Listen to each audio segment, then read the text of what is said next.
The Metamorphosis, Part 2 by Franz Kafka. Gregor first woke up from his heavy swoon-like sleep in the evening twilight. He would certainly have woken up soon afterwards without any disturbance, for he felt himself sufficiently rested and wide awake, although it appeared to him as if a hurried step and a cautious closing of the door to the hall had aroused him. The shine of the electric street lights lay pale here and there on the ceilings and on the higher parts of the furniture, but underneath around Gregor it was dark.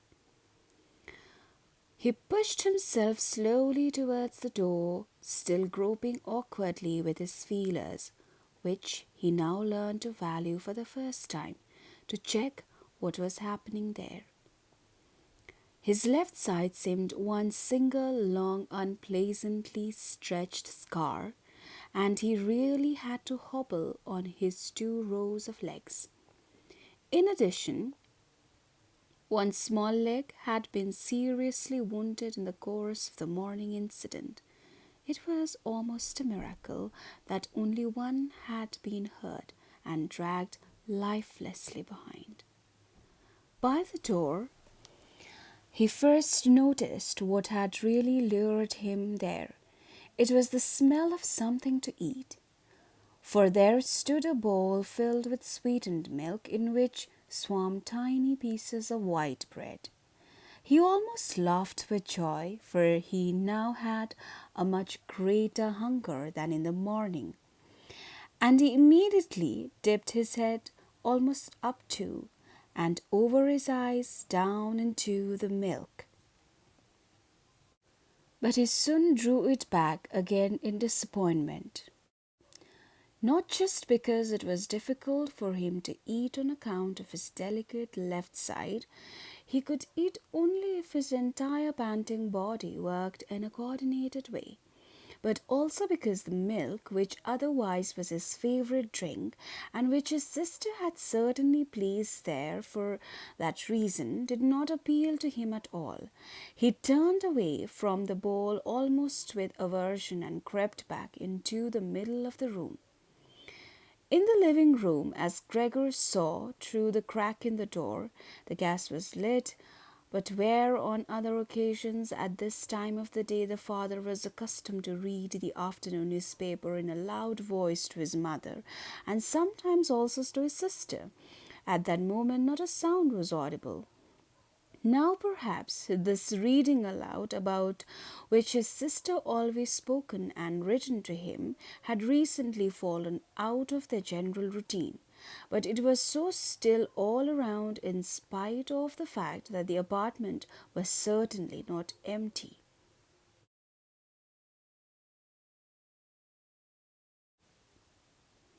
"What a quiet life the family leads," said Gregor to himself, and as he stared fixedly out in front of him into the darkness, he felt a great pride that he had been able to provide such a life in a beautiful apartment like this for his parents and his sister.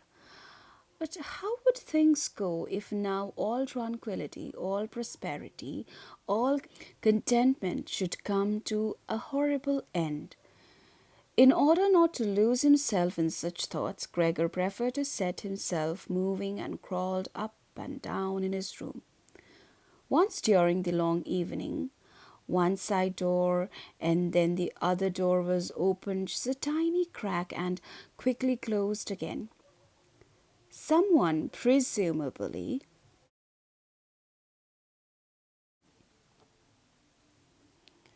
by the living room, determined to bring in the hesitant visitor somehow or the other, or at least to find out who it might be.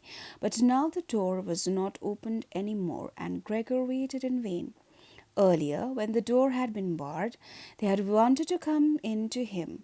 Now, when he had opened one door and when the others had obviously been opened during the day, no one came any more, and the keys were stuck in the locks on the outside.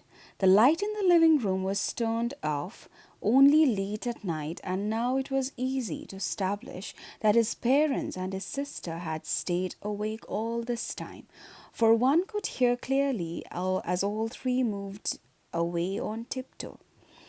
Now it was certain that no one would come into Gregor any more until the morning. Thus he had a long time to think undisturbed about how he should recognize his life from scratch. But the high open room in which he was compelled to lie flat on the floor made him anxious without his being able to figure out the reason, for he had lived in the room for 5 years. With a half unconscious turn, and not without a single slight shame, he scurried under the couch, where, in spite of the fact that his back was a little crumpled and he could no longer lift up his head, he felt very comfortable and was sorry only that his body was too wide to fit completely under it. There he remained the entire night, which he spent partly in a state of semi sleep, out of which his hunger constantly woke him with a start, but partly in a state of worry and murky hopes, which all led to the conclusion that for the time being he would have to keep calm and with patience and the greatest consideration for his family tolerate the troubles which in his present condition he was now forced to cause them. Already early in the morning, it was still almost night, Gregor had an opportunity to test the power of the decisions he had just made, for his sister, almost fully dressed, opened the door from the hall into his room and looked eagerly inside. She did not find him immediately, but when she noticed him under the couch, God, he had to be somewhere or other, for he could hardly fly away. She got such a shock that, without being able to control herself, she slammed the door shut once again from the outside. However, as if she was sorry for her behavior, she immediately opened the door again and worked in on her tiptoes, as if she was in the presence of a serious invalid or a total stranger. Gregor had pushed his head forward just to the edge of the couch and was observing her. Would she really notice that he had left the milk standing? Not indeed from any lack of hunger, or would she bring in something else to eat more suitable for him? If she did not do it on her own, he would sooner starve to death than call her attention to the fact, although he had a really powerful urge to move beyond the couch, throw himself at his sister's feet, and beg her for something or other good to eat. But his sister noticed right away, with astonishment, that the bowl was still full, with only a little milk spilled around it. She picked it up immediately, although not with her bare hands but with a rag, and took it out of the room. Gregor was extremely curious what she would bring as a substitute, and he pictured to himself different ideas about that, but he never could have guessed what his sister, out of the goodness of her heart, in fact did. She brought him to test his taste an entire selection, all spread out on an old newspaper. There were old half-rotten vegetables, bones from the evening meal covered with a white sauce which had almost solidified, some raisins and almonds, cheese which Gregor had declared inedible 2 days earlier, a slice of dry bread, a slice of salted bread smeared with butter. In addition to all this, she put down a bowl, probably designated once and for all as Gregor's, into which she had poured some water. And out of a delicacy of feeling, since she knew that Gregor would not eat in front of her, she went away very quickly and even turned the key in the locks, so that Gregor could now observe that he could make himself as comfortable as he wished. Gregor's small limbs buzzed as the time for eating had come. His wounds must in any case have already healed completely. He felt no handicap on that score. He was astonished at that and thought about it how more than a month ago he had cut his finger slightly with a knife, and how this wound had hurt enough even the day before yesterday. Am I now going to be less sensitive? He thought, already sucking greedily on the cheese, which had strongly attracted him right away, more than all the other foods. Quickly, and with his eyes watering with satisfaction, he ate one after the other the cheese, the vegetables, and the sauce. The fresh food, by contrast, didn't taste good to him. He couldn't bear the smell and even carried the things he wanted to eat a little distance away. By the time his sister slowly turned the key as a sign that he should withdraw, he was long finished, and now lay lazily in the same spot. The noise immediately startled him, in spite of the fact that he was already almost asleep, and he scurried back again under the couch. But it cost him great self-control to remain under the couch even for the short time his sister was in the room, because his body had filled out somewhat on account of the rich meal, and in the narrow space there he could scarcely breathe.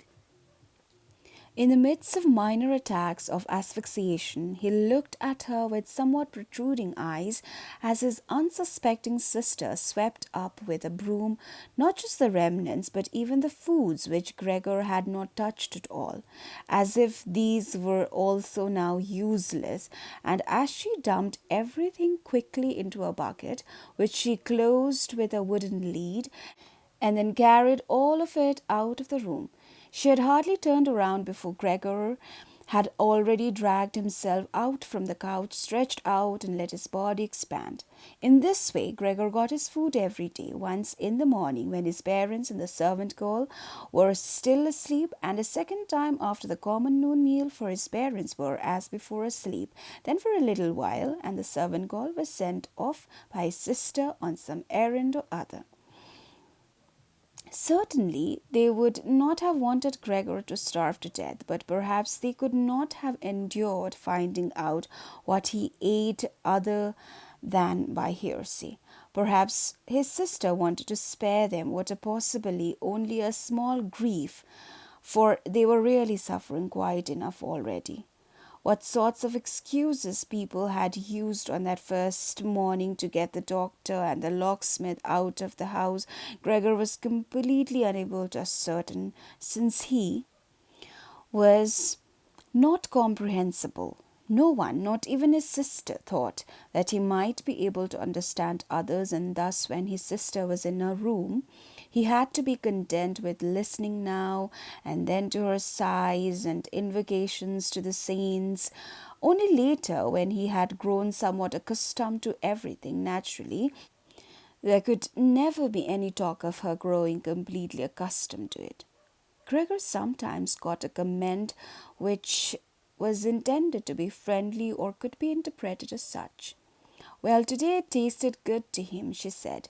If Gregor had really cleaned up what he had to eat, whereas in the reverse situation, which gradually repeated itself more and more frequently, she used to say sadly, now everything has stopped again. But while Gregor could get no new information directly, he did hear a good deal from the room next door, and as soon as he heard voices, he scurried right away to the relevant door and pressed his entire body against it. In the early days, especially, there was no conversation which was not concerned with him in some way or other, even if only in secret. For 2 days, at all meal times, discussions on the subject could be heard on how people should now behave. But they also talked about the same subject in the times between meals, for there were always at least 2 family members at home, since no one really wanted to remain in the house alone, and people could not, under any circumstances, leave the apartment completely empty. In addition, on the first day, the servant girl, it was not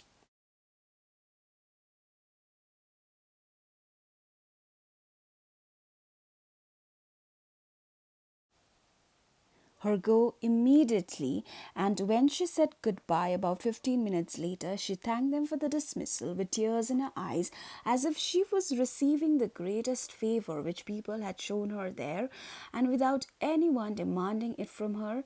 She swore a fearful oath not to betray anyone, not even the slightest bit. Now his sister had to team up with his mother to do the cooking, although that did not create much trouble because people were eating almost nothing.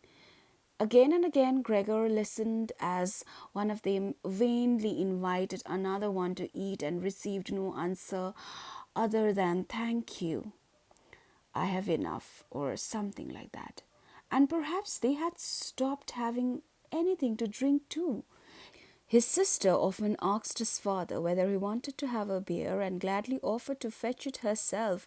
And when his father was silent, she said, in order to remove any reservations he might have, that she could send the caretaker's wife to get it. But then his father finally said a resounding no, and nothing more would be spoken about it. Already during the first day, his father laid out all the financial circumstances and prospects to his mother and to his sister as well. From time to time, he stood up from the table and pulled out of the small lockbox, salvaged from his business, which had collapsed 5 years previously, some document or other or some notebook. The sound was audible as he opened up the complicated lock and, after removing what he was looking for, locked it up again. These explanations by his father were in part the first enjoyable thing that Gregor had the chance to listen to since his imprisonment. He had thought that nothing at all was left over for his father from that business. At least his father had told him nothing to contradict that view, and Gregor in any case had not asked him about it. At the time, Gregor's only concern had been to devote everything he had in order to allow his family to forget as quickly as possible the business misfortune which had brought them all into a state of complete hopelessness. And so at that point he had started to work with a special intensity, and from an assistant had become almost overnight a traveling salesman who naturally had entirely different possibilities for earning money, and whose successes at work at once were converted into the form of cash commissions, which could be set out on the table at home in front of his astonished and delighted family. Those had been beautiful days, and they had never come back afterwards, at least not with the same splendor, in spite of the fact that Gregor later earned so much money that he was in a position to bear the expenses of the entire family, expenses which he in fact did bear. They had become quite accustomed to it, both the family and Gregor as well. They took the money with thanks and he happily surrendered it, but the special warmth was no longer present. Only the sister had remained still close to Gregor, and it was a secret plan to send her next year to the conservatory, regardless of the great expense which that must necessitate and which would be made up in other ways. Now and then during Gregor's short stays in the city, the conservatory was mentioned in conversations with his sister, but always only as a beautiful dream, whose realization was unimaginable, and their parents never listened to these innocent expectations with pleasure. But Gregor thought about them with scrupulous consideration and intended to explain the matter ceremoniously on Christmas Eve.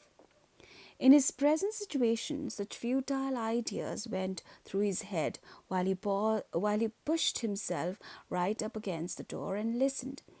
Sometimes in his general exhaustion he couldn't listen any more and let his head bang listlessly against the door, but he immediately pulled himself together, for even the small sound which he made by this motion was heard nearby and silenced everyone. "There he goes on again," said his father after a while, clearly turning towards the door, and only then would the interrupted conversation gradually be resumed again. Gregor found out clearly enough, for his father tended to repeat himself often in his explanations, partly because he had not personally concerned himself with these matters for a long time now, and partly also because his mother did not understand everything right away the first time. That, in spite all bad luck, a fortune, although a very small one, was available from the old times, which the interest had in the intervening time gradually allowed to increase a little.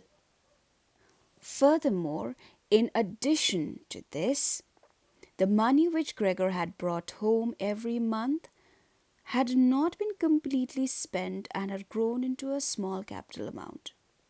He had kept only a few florins for himself. Gregor, behind his door, nodded eagerly, rejoicing over this unanticipated foresight and frugality. True, with these excess money, he could have paid off more of his father's debt to his employer, and the day on which he could be rid of this position would have been a lot closer, but now things were doubtless better the way his father had arranged them. At the moment, however, this money was nowhere near sufficient to permit the family to live on the interest payments. Perhaps it would be enough to maintain the family for 1 or at most 2 years, that's all. Thus, it came only to an amount which one should not really take out and which must be set aside for an emergency.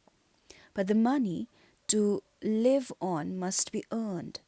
Now his father was a healthy man, although he was old, who had not worked at all for 5 years and now thus could not be counted on very much. He had in these 5 years, the first holidays of his trouble-filled but unsuccessful life, put on a good deal of fat and thus had become really heavy.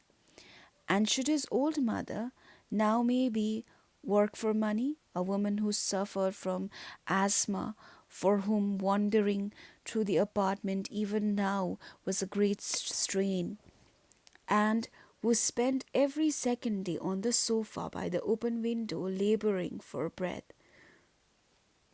Should his sister earn money, a girl who was still a 17-year-old child, whose earlier lifestyle had been so very delightful that it had consisted of dressing herself nicely, sleeping in lit, helping around the house, taking part in a few modest enjoyments, and above all playing the violin. When it came to talking about this need to earn money, at first Gregor went away from the door and threw himself onto the cool leather sofa beside the door, for he was quite hot from the shame and sorrow. Often he lay there all night long. He didn't sleep a moment and just scratched on the leather for hours at a time. He undertook the very difficult task of shoving a chair over to the window. Then he crept up onto the window sill and braced in the chair, leaned against the window to look out, obviously with some memory or other of the satisfaction which that used to bring him in earlier times. Actually, from day to day he perceived things with less and less clarity. Even those a short distance away, the hospital across the street, the all too frequent sight of which he had previously cursed, was not visible at all anymore, and if he had not been precisely aware that he lived in the quiet but completely urban Charlotte Street, he could have believed that from his window he was peering out at a featureless wasteland in which the grey heaven and the grey earth had merged and were indistinguishable. His attentive sister must have observed a couple of times that the chair stood by the window.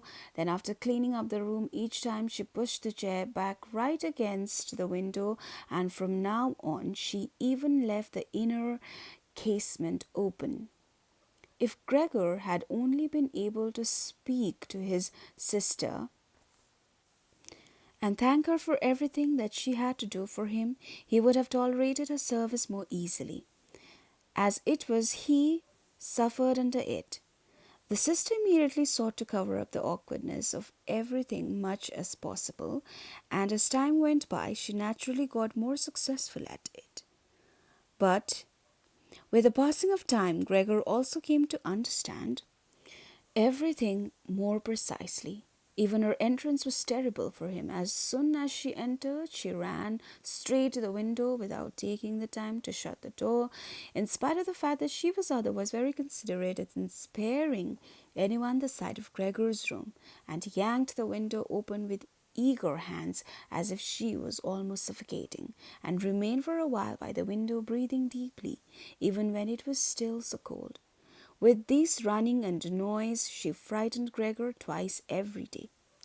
The entire time he trembled under the couch, and yet he knew very well that she would certainly have spared him gladly if it had only been possible to remain with the window closed in a room where Gregor lived. On one occasion, about 1 month had already gone by since Gregor's transformation, and there was now no particular reason for any more for his sister to be startled at Gregor's appearance.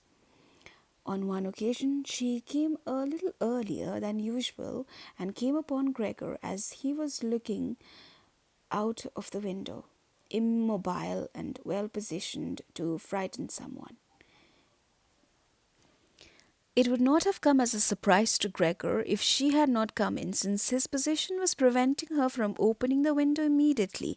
But she not only did not step inside, she even retreated and shut the door. A stranger really could have concluded from this that Gregor had been lying in wait for her and wanted to bite her. Of course, Gregor immediately concealed himself under the couch, but he had to wait until the noon meal before his sister returned, and she seemed much less calm than usual. From this, he realized that his appearance was still constantly intolerable to her, and must retain intolerable in future, and that she really had to exert a lot of self-control not to run away from a glimpse of only the small part of his body which stuck out from under the couch. In order to spare her even the sight, one day he dragged the sheet on his back onto the couch and arranged it in such a way that he was now completely concealed, and his sister, even if she bent down, could not see him. If this sheet was not necessary as far as she was concerned, then she would remove it, for it was clear enough that Gregor could not derive any pleasure from isolating himself away so completely. But she left the sheet just as it was, and Gregor believed he even caught a look of gratitude when on one occasion he carefully lifted up the sheet a little with his head to check as his sister took stock of the new arrangement. In the first 2 weeks, his parents could not bring themselves to visit him, and he often heard how they fully acknowledged his sister's present work, whereas earlier they had often got annoyed as a sister because she had seemed to them a somewhat useless young woman. However, now both his father and his mother often waited in front of Gregor's door while his sister cleaned up inside, and as soon as she came out, she had to explain in detail how things looked in the room, what Gregor had eaten, how he had behaved this time, and whether perhaps a slight improvement was perceptible. In any event, his mother comparatively soon wanted to visit Gregor, but his father and his sister restrained her at first with reasons which Gregor listened to very attentively and which he completely endorsed. Later, however, they had to hold her back forcefully, and when she then cried, "Let me go to Gregor, he is my unlucky son. Don't you understand that I have to go to him?" Gregor then thought that perhaps it would be a good thing if his mother came in, not every day, of course, but maybe once a week. She understood everything much better than his sister, who, in spite of all her courage, was still a child, and in the last analysis had perhaps undertaken such a difficult task only out of childish recklessness. Gregor's wish to see his mother was soon realized. While during the day, Gregor, out of consideration for his parents, did not want to show himself by the window, he couldn't crawl around very much on the few square meters of the floor. He found it difficult to bear lying quietly during the night, and soon eating no longer gave him the slightest pleasure. So, for diversion, he acquired the habit of crawling back and forth across the walls and ceilings. He was especially fond of hanging from the ceiling. The experience was quite different from lying on the floor.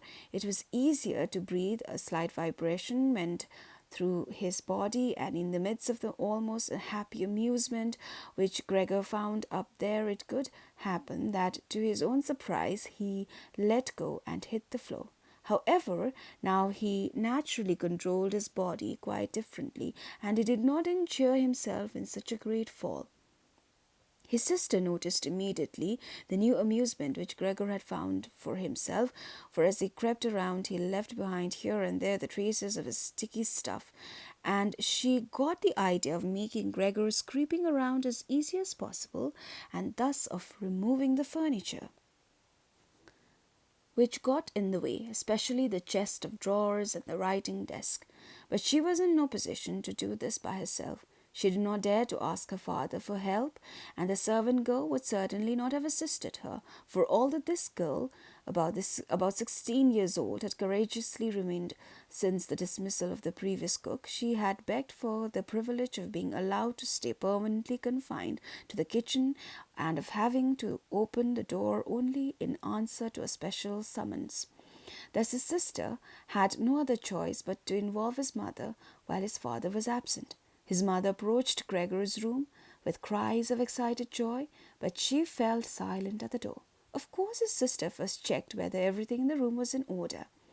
Only then did she let his mother work in. In great haste, Gregor had drawn the sheet down even further and wrinkled it more. The whole thing really looked just like a coverlet thrown carelessly over the couch. On this occasion, Gregor held back from spying out from under the sheet. Thus, he refrained from looking at his mother this time, and was just happy that she had come. "Come on in, he is not visible," said his sister, and evidently led his mother by the hand. Now Gregor listened as these two weak women shifted the still heavy old chest of drawers from its position, and as his sister constantly took on herself the greatest part of the work without listening to the warnings of his mother, who was afraid that she would strain herself. The work lasted a long time. After about a quarter of an hour had already gone by, his mother said that it would be better if they left the chest of drawers where it was, because in the first place it was too heavy, they would not be finished before his father's arrival, and with the chest of drawers in the middle of the room it would block all Gregor's pathways. But in the second place, it might not be certain that Gregor would be pleased with the removal of the furniture. To her the reverse seemed to be true. The sight of the empty walls pierced her right to the heart, and why should Gregor not feel the same, since he had been accustomed to the room furnishings for a long time, and in an empty room would thus feel himself abandoned? "And is it not the case," his mother concluded very quietly, almost whisperings, as if she wished to prevent Gregor, whose exact location she really didn't know, from hearing even the sound of her voice, for she was convinced that he did not understand her words. "And isn't it a fact that by removing the furniture we're showing that we are giving up all hope of an improvement, and are leaving him to his own resources without any consideration? I think it would be best if we try to keep the room exactly in the condition in which it was before, so that when Gregor returns to us, he finds everything unchanged and can forget the intervening time all the more easily."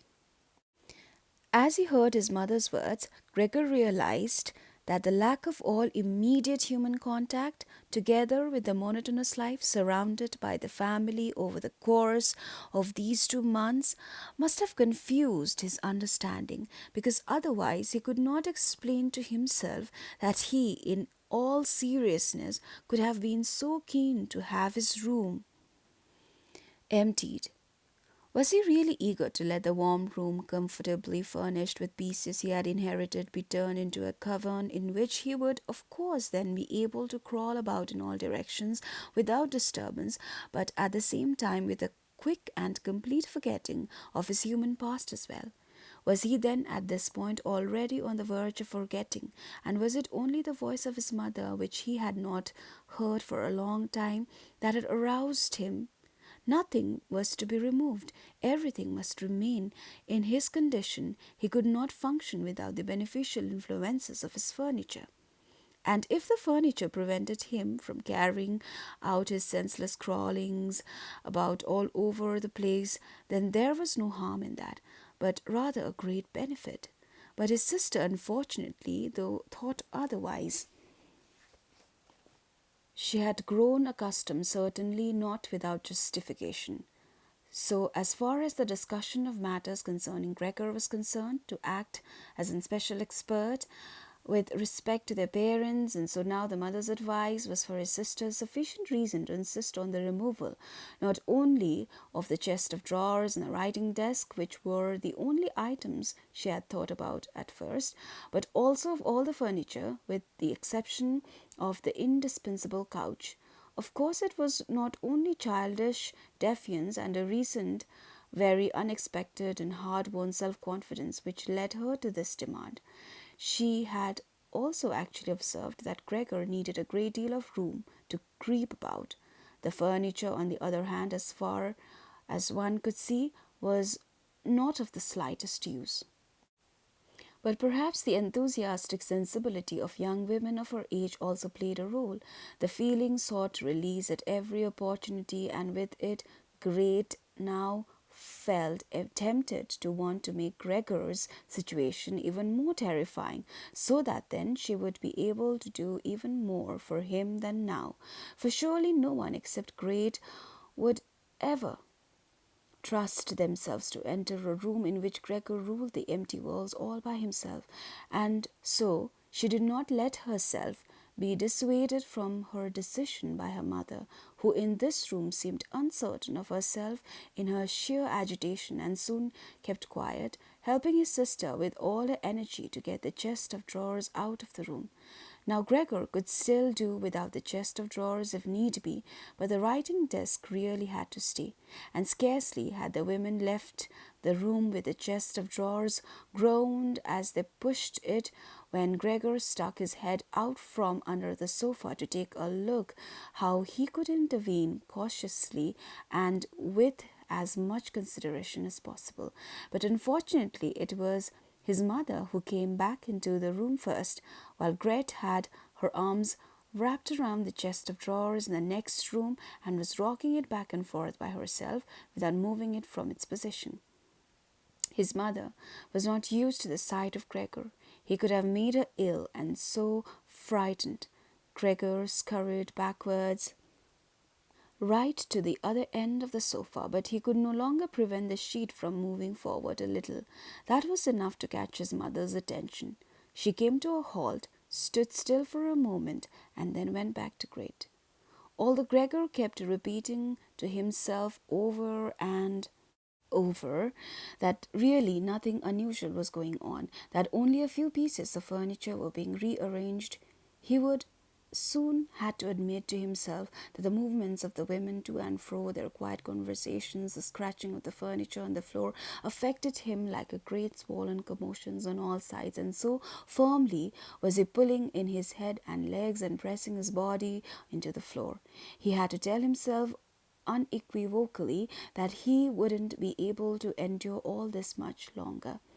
They were cleaning out his room, taking away from him everything he cherished.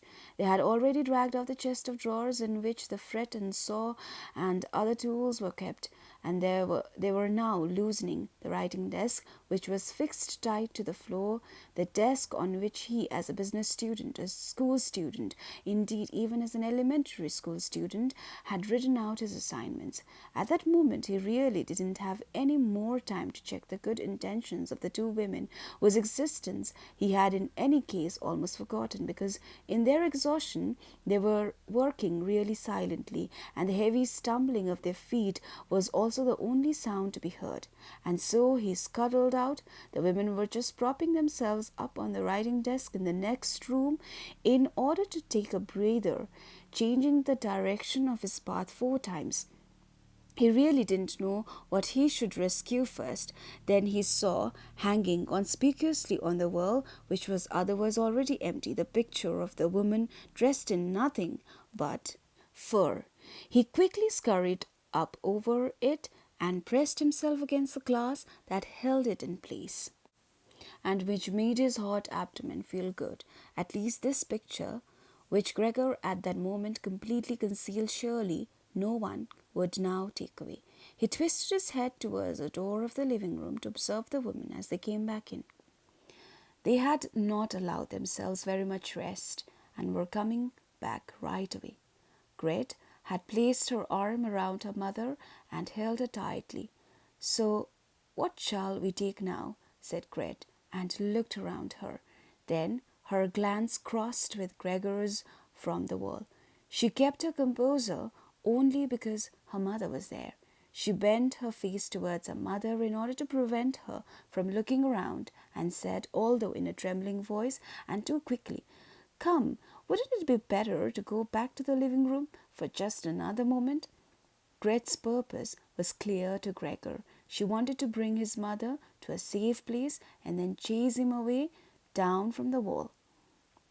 Well, let her just attempt that. He squatted on his picture and did not hand it over.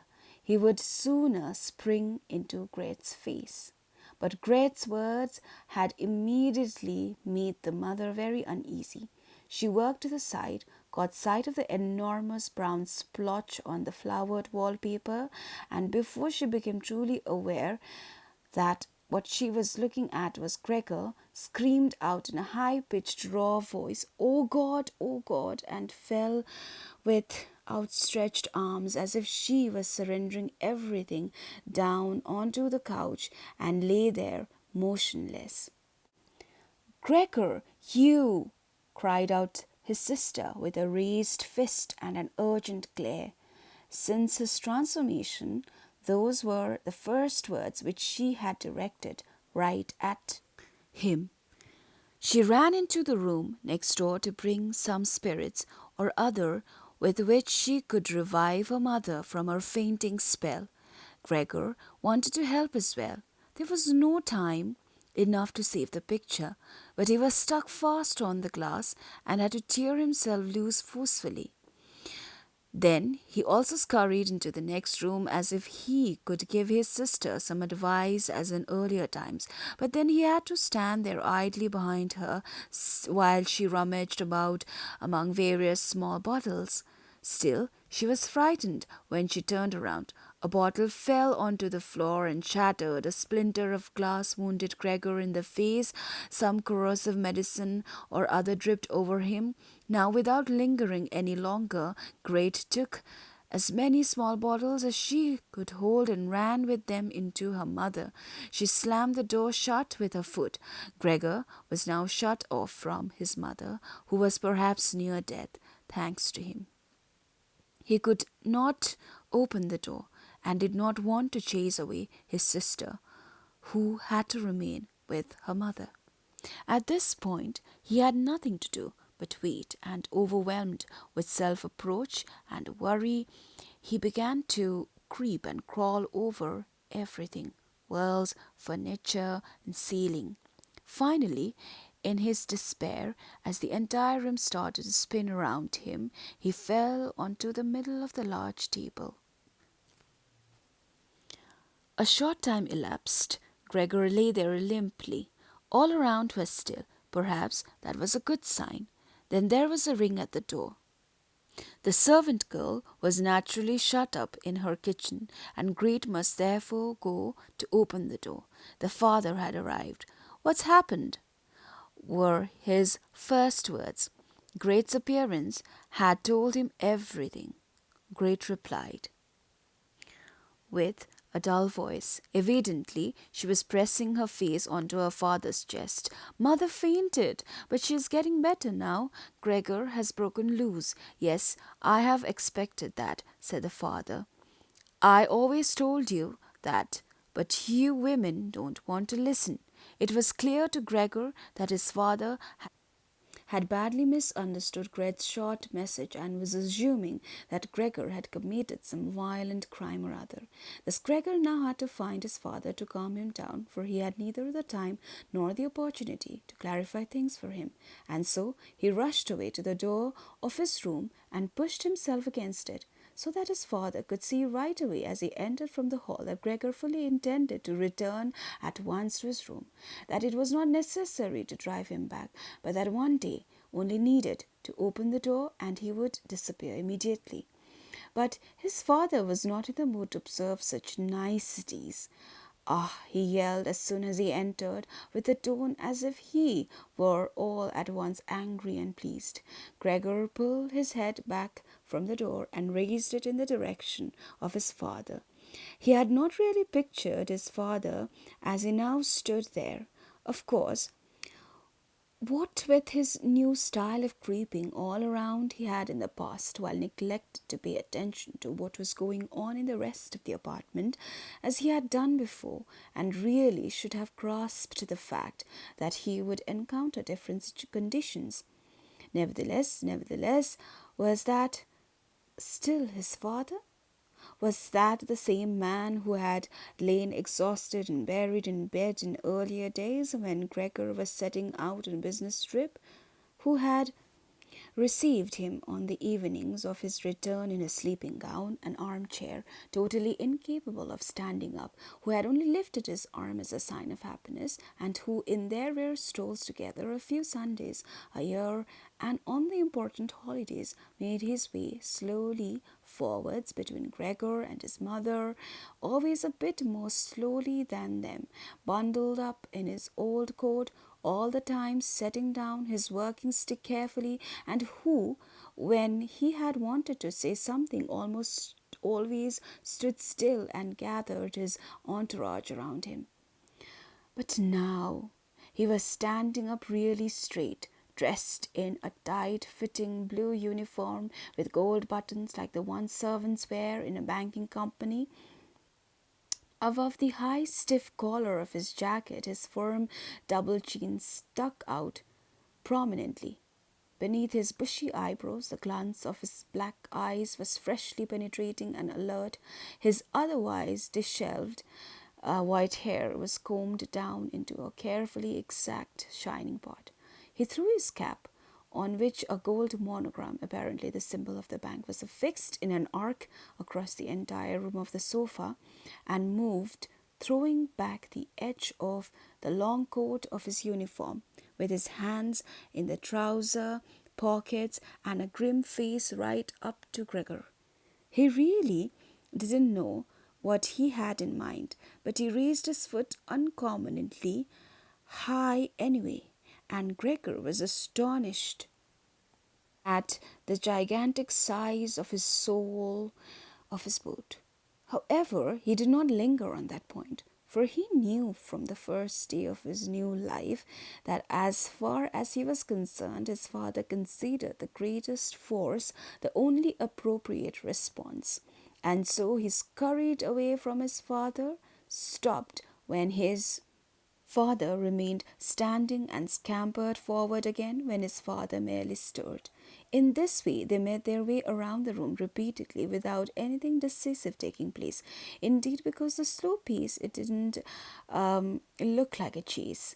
Gregor remained on the floor for the time being, especially as he was afraid that his father could take a flight up onto the wall or the ceiling as an act of real malice.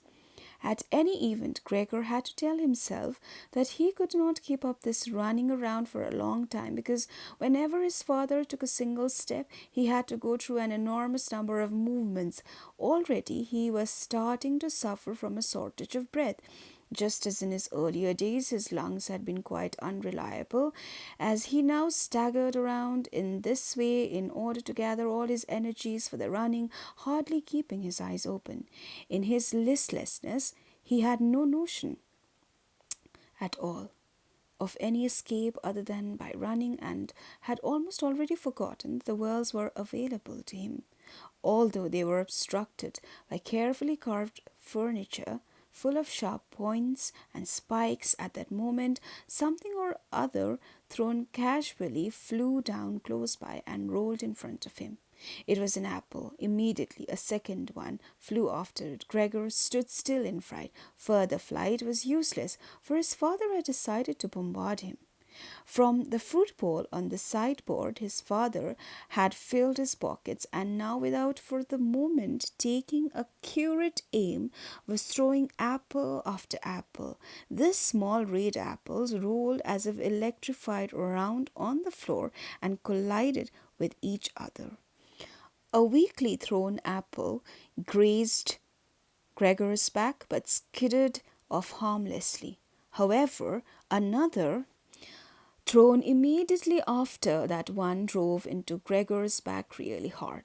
Gregor wanted to drag himself off as if the unexpected and incredible pain would go away if he changed his position, but he felt as if he was nailed in place and lay stretched out, completely confused in all his senses. Only with his final glance did he notice how the door of his room was pulled open and how, right in front of his sister, who was yelling, his mother ran out in her undergarments, for his sister had undressed her in order to give her some freedom to breathe in her fainting spell, and how his mother then ran up to his father. On the way, her tied up skirts, one after the other, slipped toward the floor, and how, tripping over her skirts, she hurled herself onto his father and throwing her arms around him in complete union with him. But at this moment, Gregor's powers of sight gave way as her hands reached to the back of his father's head, and she begged him to spare Gregor's life.